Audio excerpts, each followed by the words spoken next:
Hello बच्चों, चलिए प्रश्न को देखते हैं। अभिक्रिया N2 + 3H2 क्या देता है? 2NH3 के लिए साम्य स्थिरांक Kc बराबर 0.061 है। एक विशेष समय पर मिश्रण का संघटन इस प्रकार है: 3 मोल N2 के, 2 मोल प्रति लीटर H2 एवं 0.5 मोल प्रति लीटर NH3। क्या अभिक्रिया साम्य में है? यदि नहीं तो साम्य स्थापित करने के लिए अभिक्रिया किस दिशा में अग्रसर होगी? तो हमें क्या दे रखी है? हमें हमारी एक अभिक्रिया दे रखी है कि N2 + 3H2 अभिक्रिया कर हमें उत्पाद में 2NH3 देता है। उसका जो साम्य स्थिरांक है वो हमें Kc 0.061 दे रखा है। तो अब हमें एक विशेष समय पर मिश्रण का संघटन क्या दे रखा है? 3 मोल है N2 के, 2 मोल है H2 के और 0.5 मोल है NH3 के। क्या अभिक्रिया साम्य में है? ये देखना है। अगर साम्य में नहीं है तो हमारी साम्य स्थापित अभिक्रिया की किस दिशा में होगा? तो सबसे पहले हम लिखेंगे हमारी मुख्य अवधारणा। मुख्य अवधारणा वो क्या हो जाएगा? अभिक्रिया भागफल वो क्या होता है? QC। और अभिक्रिया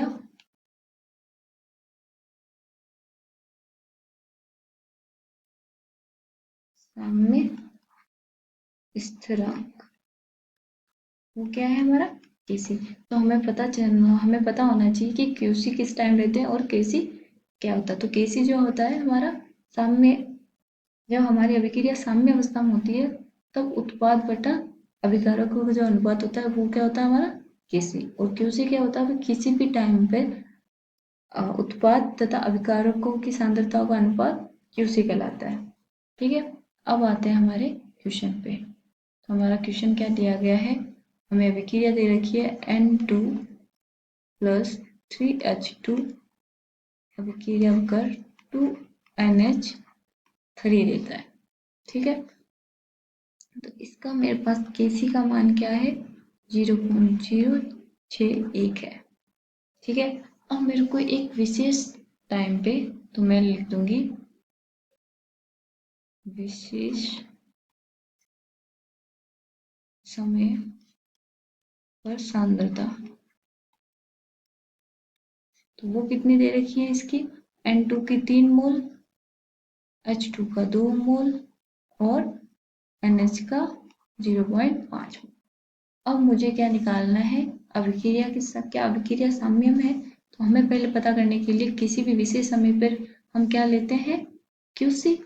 तो मैं लिखूंगी मेरा QC का मान।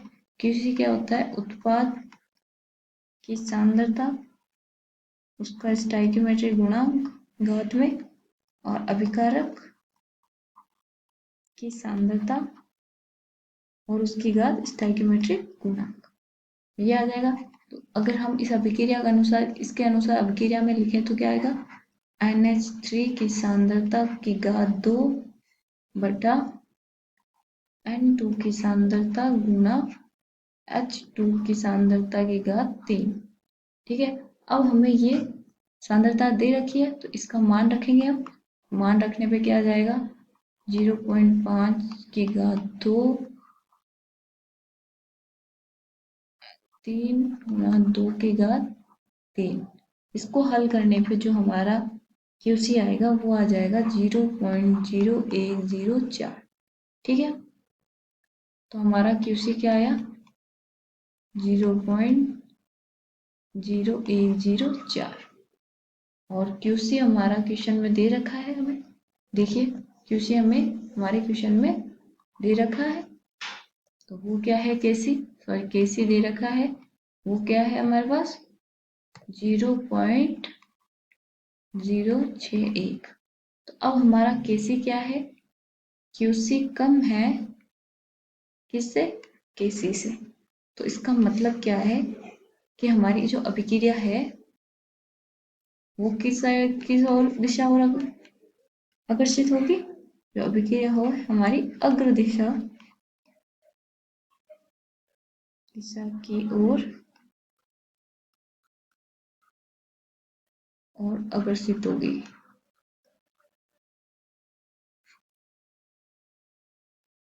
आशा करती हूँ आपको समझ में आया होगा। धन्यवाद।